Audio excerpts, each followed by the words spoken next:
360 degrees మీకు మార్పు చూడాలి. మీరు అలా చూడాలి అంటే మీరు చూడండి, మీరు కొన్ని దేశాలకు బయటికి వెళ్దాం. బయటికి వెళ్తే మీరు విచ్చలవిడిగా ఇప్పేసుకొని తిరిగే అవకాశం ఉందంటారా? అంటే లా ఆఫ్ ద ల్యాండ్స్ చాలా స్ట్రిక్ట్ గా ఉంటాయి కొన్ని దేశాల్లో. మీరు ఏమన్నా అనుకోండి, అది మూఢత్వం కాదు. నా దేశంలో ఇలాగే ఉండాలి, నా చట్టం ఇదే చెప్తుంది, ఆడవాళ్ళు ఇలాగే ఉండాలి, మగవాళ్ళు ఇలాగే ఉండాలి. మరి ఆ దేశాలని ఎవరు మాట్లాడటం లేదు. సరే, ఇక్కడ మా ఒక్క విషయం అమ్మా, ఆవిడ కరెక్ట్ పాయింట్ తీశారు. ఇక్కడ నా ఇష్టం నేను ఎత్తుకుని తిరుగుతున్నాను అన్నారు కదా, సిరియాలో చూడండి ఆడవాళ్ళు ఎట్లా ఉన్నారు, వాళ్ళ మీద మాట్లాడండి. వీళ్ళకి దమ్ముంటే మాట్లాడమని చెప్పండి.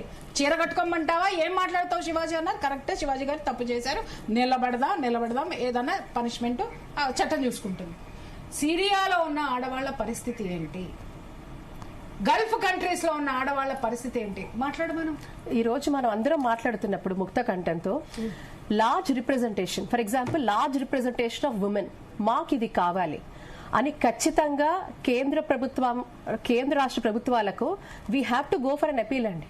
ఇలాంటి చట్టం రావాలి, ఇలాంటి చట్టాలు తీసుకురావాలి. చట్టాలు తేడవే కాదు, అమలు జరగాలి. అంటే ఈ రోజు ఆ ఫోర్స్ కి వెళ్లాల్సిన పరిస్థితి ఉంది. ఈ రోజు మీరు మామూలుగా చెప్తే వినటం లేదు. So there should be a law enforcement. మీరు మామూలుగా చెప్తే వింటున్నారా?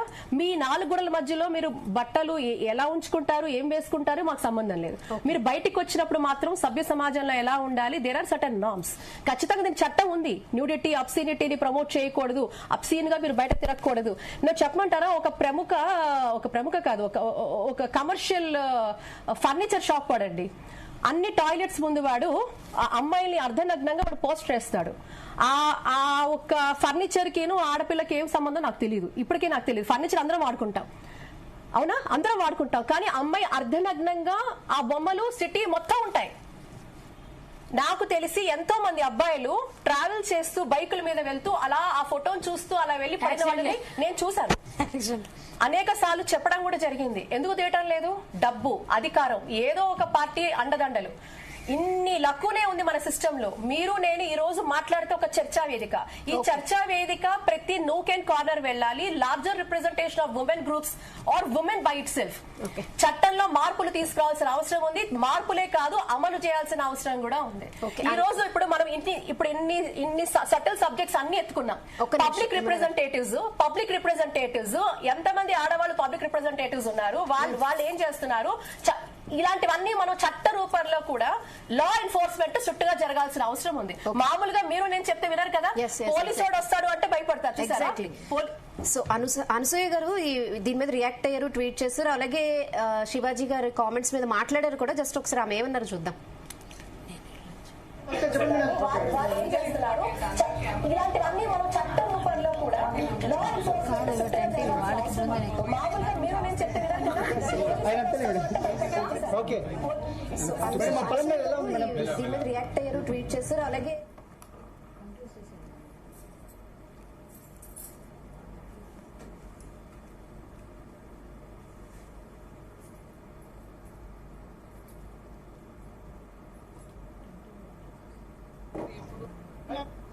ఎలా ఉంది మేడం? ఫస్ట్ చెప్పండి మేడం. అందరు ఇంపార్టెంట్, అందరు కెమెరాలు కవర్ అవుతున్నాయి. కొంచెం అవస్థ ఓకే ఎలా ఉంది మేడం? అందరికీ నమస్కారం. నేను పలమనేరుకి మొదటిసారి వచ్చాను, విన్నాను కూడా ఫస్ట్ టైం. నాకు కానీ ఆశ్చర్యం లేదు, ఎందుకంటే మన కాస్మ్ ఫ్యాషన్స్ వాళ్ళు అలాగే నేనైనా, ఎందుకంటే మన కాస్మ్ ఫ్యాషన్స్ చేసేది అది ఎప్పుడు చాలా మారుమూల చోట్ల చాలా బస్సులు ఎక్కి సిటీకి వచ్చి షాపింగ్ చేయాలి, ఏ పండుగలు ఉన్నాయి.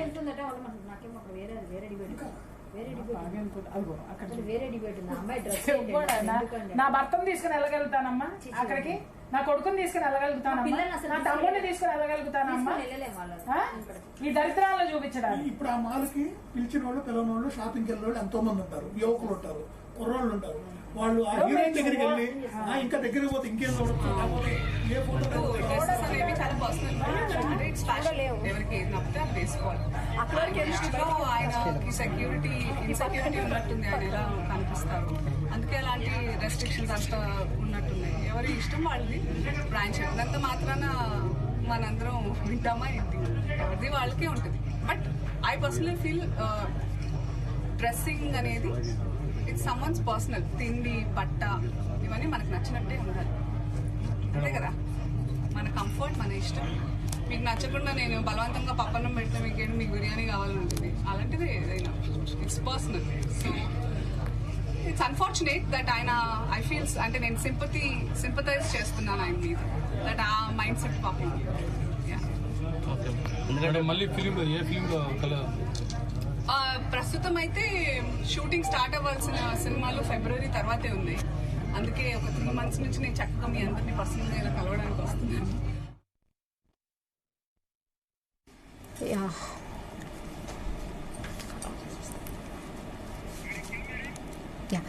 చూసారు కదా అనసూయ గారి రియాక్షన్, రెస్పాన్స్. మీరేంటి ఫైనల్ గా ఏం చెప్తారు కళ్యాణ్ గారు? చూసారు కదా ఓవరాల్ ఇష్యూ అయితే మాత్రం ఆయన రైజ్ చేసిన పాయింట్ చాలా అద్భుతమైన పాయింట్. దాని గురించి డిస్కషన్ జరగాలి, ప్రజల్లోకి వెళ్ళాలి, ప్రజల్లోంచే ఒక తీర్పు కూడా వస్తుంది, మనకు తెలుస్తుంది. అంటే ఒక అభ్యంతరకరం ఎంతవరకు ఉంది, లేకపోతే ఎంతవరకు యాక్సెప్టబుల్ ఉందని. ఇది మనం పిల్లల్ని పెంచడంలోనే స్టార్ట్ అవుతుంది. అది మాత్రం ప్రతి తల్లిదండ్రి గమనించుకోవాలి. మన భారతదేశానికి ఒక ఔన్నత్యం ఉంది. నేను చెప్పేది అది ఎప్పుడు ఎక్కడికి వెళ్ళినా ఇదే చెప్తా. ఫస్ట్ వాళ్ళని మనం కాపాడుకోవాల్సిన ఇంటి నుంచే, తర్వాత గురుకులం నుంచి తర్వాత మన దేశ సంస్కృతి సంప్రదాయాలు నేర్పాలి. పాశ్చాత్య సంగీతాలు ఇవన్నీ కాకుండా సంప్రదాయ కళలు నేర్పిస్తే ఇవన్నీ గురువు శిక్షుల సంబంధంలో ఇవన్నీ మారుతాయి. డ్రెస్సింగ్ దగ్గర నుంచి ప్రతిదీ, సంప్రదాయ దుస్తులన్నీ అక్కడ అలవాటు అవుతాయి. సో ఇవన్నీ కూడా మనకు అవసరం. అలాగే ఇప్పుడు మనం ఏదైతే పబ్ కల్చర్ అని అలవాటు పడుతుంటే, తల్లిదండ్రి 8 తర్వాత పిల్లలు బయటకు వెళ్తే ఎన్ని గంటలకు వస్తున్నారో వాళ్ళ స్మెల్ బయట ఎక్కడో పోలీసులు చూడడం కాదండి, మీరు నిజంగా అనకూడదు, కానీ మీరు స్మెల్ చూడండి డాగుల్లాగా. మీరు నిజంగా అనాలంటే అనకూడదు, ఆ డాగ్ అది కాదండి. తల్లి తండ్రి ఫస్ట్ బ్రీత్ అనలైజర్స్ పెట్టుకోవాలి. అలాగే మన ఇంట్లో కాపల కుక్కలు కూడా పెట్టుకోవాలి. పిల్లలు గట్టిగా ఇలాంటివి చేసి వస్తే నిజంగా అలాంటివన్నీ అనకూడదు, కానీ తల్లిదండ్రి నిజంగా వాళ్ళు వాచ్ చేస్తే అట్లనే ఉంటారు. ఆ కుక్కలు ఏమైనా తాగితే పైకి వచ్చి రక్కేటట్టుగా ట్రైనింగ్ ఇవ్వాలంటారు నేనైతే. ఎందుకు తెలుసా అండి, ఒక విధంగా తల్లి తండ్రి చేయాల్సినవన్నీ చేసినప్పటికి కూడా చెడిపోతే వాడి కర్మ అని మనం అప్పుడు వదిలేస్తామేమో, కానీ అప్పటికి కూడా బాగు చేయాలని చూస్తాం కదండి. మన పిల్లలు బాగుండాలి. దానికి ఇలాంటి అమ్మాయిలు కూడా, ఆడపిల్లలు కూడా, అమ్మ మీరు చెడిపోవడానికి కాదు పుట్టింది, తల్లి తండ్రి మిమ్మల్ని అందుకు కనలేదు. మీరు ఇష్టం వచ్చినట్టుగా నాకు ఇది ప్యాషను, నేను ఇలాగే ఉంటానంటే రేపొద్దున నువ్వు తల్లి అవుతావు, నీకు పిల్లలు పుడతారు, నీ పిల్లలు కూడా ఇలా తయారైన రోజు నీకు నొప్పి తెలుస్తుంది. అంతవరకు కాకుండా ఇప్పుడే ఆ పెయిన్ నువ్వు తెలుసుకొని కానీ బాగుపడితే సమాజం బాగుంటుంది. ఆడవాళ్ళ వల్లే సమాజం చక్కగా తయారవుతుంది. ప్లీజ్ దయచేసి మీ అందరికీ చేతులెత్తి మొక్కుతున్నాను. పట్టుబట్టలు వేసుకుంటారా, మామూలు కాటన్ బట్టలు వేసుకుంటారు కదా, నిండుగా బట్టలు వేసుకోవాలి. అది కూడా మన సంప్రదాయం. మన భారతదేశానికి ఉన్న గౌరవాన్ని కాపాడదాం, మన పిల్లల్ని సక్రమంగా పెంచుదాం, దాని విలువలు నేర్పిద్దాం. కట్టు బొట్టు పంచమాంగళ్యాలు ఏంటి ఇవన్నీ చెప్దాం. ఖచ్చితంగా మనకి పిల్లల వల్ల మార్పు కనిపిస్తుంది. స్కూల్స్కి వెళ్ళి చెప్దాం. ఇంకా చాలా చాలా అవేర్నెస్ ప్రోగ్రామ్స్ చేయాలి. మహిళా కమిషన్ కూడా అన్ని విషయాలు స్పందించాలి. నేరల శారద గారికి మరొక్కసారి విజ్ఞప్తి చేస్తున్నాను మహిళలందరి తరఫున, ఈ విషయంలాగే మిగిలిన వాటిపైన కూడా ఉండాలని. ఈ శేఖర్ భాష గారు అన్నట్టుగా పురుష కమిషన్ కూడా వస్తే అప్పుడెప్పుడు అన్నారు ఉండండి, అది మళ్ళీ మాట్లాడదు, అది కూడా రావాలి. వస్తే ఈ శివాజీ గారు కూడా కొంచెం ఇలాంటి వాళ్ళకి కూడా సపోర్ట్ వస్తుందని కోరుకుంటాను ఇప్పుడైతే. ఎందుకంటే మంచి చేసినా కూడా ఒక్కొక్కసారి ఎట్లాంటి ప్రాబ్లమ్స్ వస్తాయి. మిస్ఫేర్ అయింది ఆయన చేసింది. శివాజీ గారు ఏది చెప్పినా మీరు చెప్పినంత వరకు బాగుంది, కానీ మీరు కొంచెం భాషను మాత్రం కంట్రోల్లో పెట్టుకొని మాట్లాడండి. ఇక ముందు మాట్లాడేటప్పుడు దీనికి మీరు కొంచెం క్షమాపణ చెప్పారంటే చాలా హుందాగా ఉంటుంది. ఇదైతే ఒక విధంగా నా అభిప్రాయం. మీ అందరూ ఏకీభవిస్తారో లేదో నాకు తెలియదు. ఖచ్చితంగా అమ్మాయిల్ని వాచ్ చేయండి. అమ్మాయిల్ని చెడగొడుతున్న వాళ్ళు మగపిల్లలు కూడా ఉన్నారు. మగపిల్లల వల్ల చెడిపోవట్లేదని నేను చెప్పి, మగపిల్లలు కూడా అంత సక్కంగా వెళ్ళారు. ఇద్దరు సరిపోయారు. దొందు ఒత్తే ఇద్దరు ఒకటే. కాబట్టి వాళ్ళని వీళ్ళని వెనక వేసుకు రావట్లేదు. పిల్లల్ని జాగ్రత్తగా చూసుకోండి. గంజాయి బ్యాచ్లకు అలవాటు పడుతున్నారు, స్కూల్ నుంచి అలవాటు అవుతుంది. ఇవన్నీ మేము చూస్తున్న కేసులు బట్టి మీకు చెప్తున్నాం, మీకు మేము వార్నింగ్ చేస్తున్నాం. దాన్ని మీరు ఆలోచించాలి. అలాగే లవ్ జిహాద్ కేసుల్లో కూడా బారిన పడుతున్నారు. వాటికి వెళ్ళేటప్పుడు మాకు తెలుస్తుంది ఇవన్నీ వస్తున్నాయి అందులోంచి. సో ప్లీజ్ అర్థం చేసుకొని మీకు మీరు సంస్కరించుకుంటూ తద్వారా సమాజానికి దోహదపడండి మంచి చేయడానికి. ఏదేమైనా సరే శివాజీ గారు ఒక మంచి అంశాన్ని లేవనెత్తినందుకు మీకు మరొకసారి ధన్యవాదాలు. ప్రియజ్యోతి గారు, ఒకప్పుడు స్ట్రిక్ట్ పేరెంటింగ్ ఉండేది స్కూల్లో కూడా. ఈవెన్ ఇంటికి వెళ్ళి అమ్మ టీచర్ కొట్టారంటే ఇంకో 2 కొట్టమని చెప్పే సిచ్యువేషన్ ఉండేది. ఇంట్లో కూడా అలాగే ఉండేది. ఇప్పుడు సిచ్యువేషన్ కంప్లీట్లీ డిఫరెంట్. స్కూల్లో భయం లేదు, ఇంట్లో కూడా. అంటే పేరెంట్స్ ఫ్రెండ్లీగా ఉండాలి, ఇలా అయిపోయింది. సో ఇప్పుడు మీరు ఫ్యామిలీ కౌన్సిలర్గా ఉన్నారు కాబట్టి మీరు కూడా ఈ చేంజెస్ అన్ని చూస్తూనే ఉంటారు. సో మళ్ళీ స్ట్రిక్ట్ పేరెంటింగ్ ఇవన్నీ వచ్చేస్తే బెటర్ అంటారా, ఏమంటారు? స్ట్రిక్ట్ పేరెంటింగ్ ఉండడానికి ఇక్కడ ఒక విషయం చెప్తున్నా, వ్యవస్థ మారింది తల్లి బంగారం. ఇవాళ ఎల్కేజీ నుంచే తీసుకెళ్లి రెసిడెన్షియల్ స్కూల్లో వరేస్తున్నారు. అంటే పేరెంట్స్ కి పిల్లలకి ఆ మధ్య ఉన్నటువంటి వారధి ఆ సత్సంబంధాలు కట్ అయిపోయినాయి.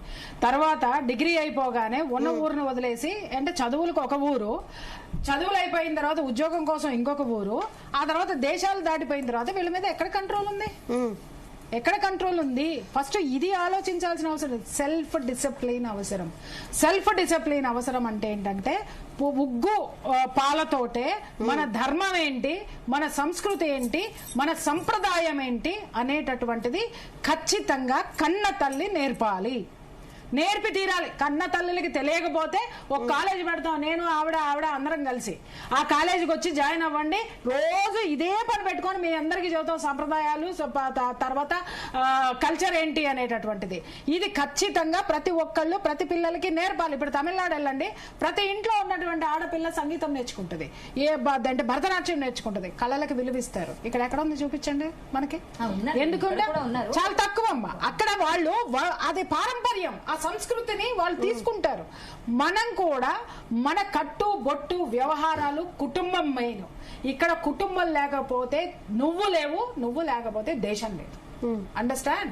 కాబట్టి అందరూ గుర్తుపెట్టుకోండి. రీసెంట్ గా వచ్చినటువంటి రిపోర్ట్స్ హెచ్ఐవిలో టాప్ లో ఆడపిల్లలు ఉన్నారు, అది కూడా లేడీస్ హాస్టల్లో ఉన్నటువంటి ఆడపిల్లలు ఉన్నారు. ఆ లేడీస్ హాస్టల్లో ఉన్నటువంటి ఆడపిల్లలు బయటకి ఎట్టొస్తున్నారో జనాలకు తెలుసు. అమ్మ అనసూయ ఆవిడ పేరు, ఇంకొక ఆవిడ పేరు ఏంటంటే చిన్మయ్య గారు, వీటి మీద మాట్లాడు. కొంచెం బాగుంటది మీరిద్దరు మాట్లాడితే. ఆ పిల్లలు ఆడపిల్లలందరికీ హెచ్ఐవి తోడు ఉన్నారు. ఎందుకున్నారంటే విచ్చలవిడితనము, నా జీవితం నా ఇష్టం అని వెళ్ళి పొర్లితే ఏమనుకోవద్దమ్మా, ఈ భాష కూడా తప్పే. అయినా ఇట్లా మాట్లాడితే గానీ అర్థం కాదు. వాళ్ళు ఆ మత్తులో ఏం చేస్తున్నారో అర్థం కాక విచ్చలవిడి లైంగిక సంపర్కాలతోటి వస్తున్నారు. ఇక నేను చెప్పదలుచుకున్నది ఏంటంటే ఎయిడ్స్ గురించి కాదమ్మా, ఎయిడ్స్ ఉన్నటువంటి ఆడపిల్ల మా ఇంటికి కోడలుగా వస్తుందని భయపడుతున్నారమ్మా. అదొక్కటే నేను చెప్పదలుచుకున్నాను. చిన్మయ్య గారు please aware the people. Okay, right. Yeah, ఒక 2 minutes ఉండండి, క్లోజ్ చేసేద్దాం ఇంకా. కళ్యాణి గారు, యా యమున గారు. ఇక్కడ పరోక్షంగా మనం చూస్తున్నాం, భారతదేశం అంతా కూడా ఎక్స్టర్నల్ గా చుట్టూతా కూడా శత్రు దేశాల మధ్యన మనం ఉన్నాం. అండ్ అనదర్ థింగ్ మనకు గుర్తుంటే, ప్రపంచవ్యాప్తంగా మీరు తీసుకుంటే ద యంగెస్ట్ జనరేషన్, అంటే the most productive age group, అంటే 16 years నుంచి 45 years ఆఫ్ ఏజ్ గ్రూప్, దీన్ని మనం ప్రొడక్టివ్ ఏజ్ గ్రూప్ అంటాం. ఈ ఏజ్ గ్రూప్ మన భారతదేశంలో ప్రధానంగా ఉండడం మనం చూస్తా ఉన్నాం.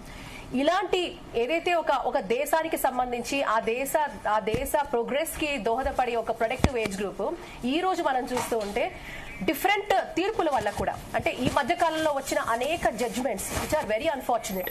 అంటే జుడిషియల్ ఏదైతే హైయెస్ట్ రెస్పెక్ట్ ఉన్న జుడిషియల్ లో కూడా లివింగ్ రిలేషన్స్ అని, లేకపోతే అంటే పేరెంట్స్ కన్సెంట్ లేకపోయినా, ఎవరు కన్సెంట్ లేకపోయినా వాళ్ళు మేజర్ అయితే చాలు, మేజర్ కాకుండా కూడా చిన్న పిల్లలు కూడా ఈ రోజు నాకు తెలిసి మొన్న స్కూల్ పిల్లలు పారిపోయి వచ్చారు. స్కూల్ పిల్లలు మొన్న పారిపోయి they came to Hyderabad, right? అది కూడా అంటే ఈ రోజు ఏజ్ కూడా మేజర్ అనేది కాకుండా కూడా స్కూల్ పిల్లలు కూడా పారిపోయి ఈ రోజు అబ్బాయిలు వచ్చేసి, నాకు తెలిసి అమ్మాయి పెద్ద అమ్మాయి, ఈ అబ్బాయి చిన్నవాడు, వీళ్ళు ఏంటి అంటే ప్రేమ పెళ్లి అని పారిపోయి వచ్చారు. సో ఎంత తీవ్రంగా ఈ రోజు ఒక extraordinary younger generation productive age group అంతా కూడా సర్వనాశనం. స్పెషల్ డిబేట్, ఆడవారి డ్రెస్సింగ్ పై హీరో శివాజీ వ్యాఖ్యలు టాలీవుడ్